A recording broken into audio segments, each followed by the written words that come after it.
après le panorama de l'industrie automobile, nous allons maintenant passer à l'analyse d'un territoire et on va prendre la zone d'emploi de Saclay comme exemple.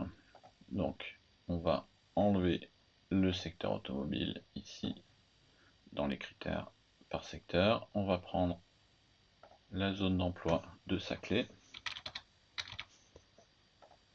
Voilà. Et on va charger la sélection. Hop.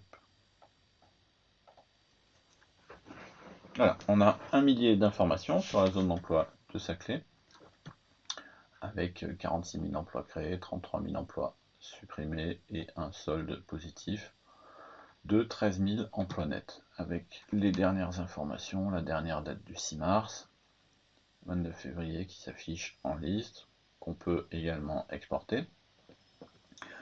Et puis on peut les analyser par grand groupe.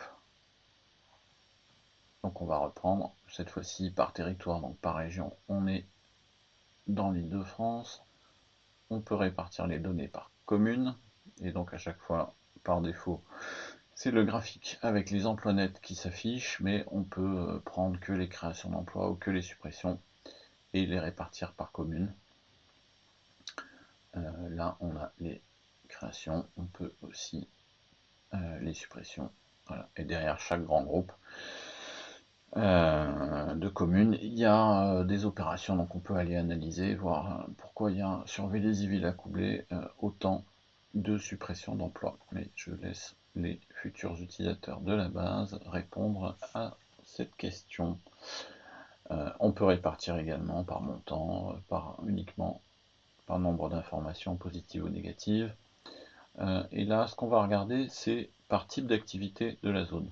Donc déjà, on voit que les centres de R&D sont en 4e position, l'emploi R&D est en 4e position pour la zone d'emploi de Saclay, ce qui est relativement inhabituel, puisque généralement, on a la R&D qui vient de façon plus résiduelle au niveau territorial. Hop.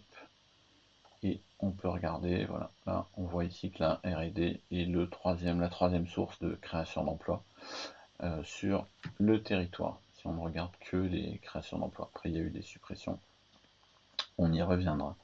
On peut aller regarder les informations par entreprise, donc on a McDonald's, complexe régional Val-Vert-Croix-Blanche, qui a été annoncé il y a une dizaine d'années, qui est toujours en cours de développement. Ça fait partie des très grands projets qui s'étalent sur plusieurs années, mais il y en a relativement peu.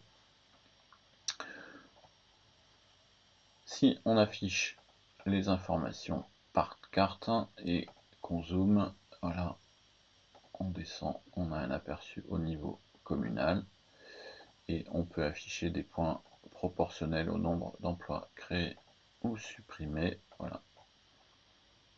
Et là, on voit par exemple que, alors à partir du point, on peut afficher le détail de l'opération, mais on voit surtout ici que on affiche des informations de McDonald's qui concernent toute la France en 2021. Donc on vient un peu biaiser les résultats de la zone d'emploi en affichant des informations de portée nationale qui sont annoncées par les sièges des entreprises. Et donc là, en cliquant ici, j'ai enlevé ces informations-là pour ne retenir que des informations locales. Donc on n'a plus ça, on a le transfert de la R&D d'EDF, on a des informations négatives de Alcatel-Lucent, mais toutes ces informations-là sont localisées sur la zone d'emploi de Saclay. Et ce qu'on va voir, c'est que si on reprend l'analyse, alors je vais enlever autrement que dans le mode carte ce type d'opération. Hop.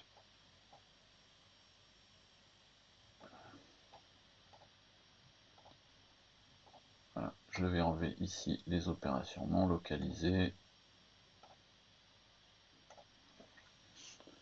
Et si on reprend l'analyse de tout à l'heure par zone d'activité, on voit que la recherche-développement passe en 2e position, ce qui est encore plus spectaculaire. Et si on regarde que les créations d'emplois, voilà, on a la R&D avec 7000 emplois qui est le premier pôle de création d'emplois localisé sur la zone d'emploi de Saclay. Donc on voit bien comment, en termes territorial, notre base permet de faire apparaître les spécificités de certains territoires et de commencer rapidement à les caractériser.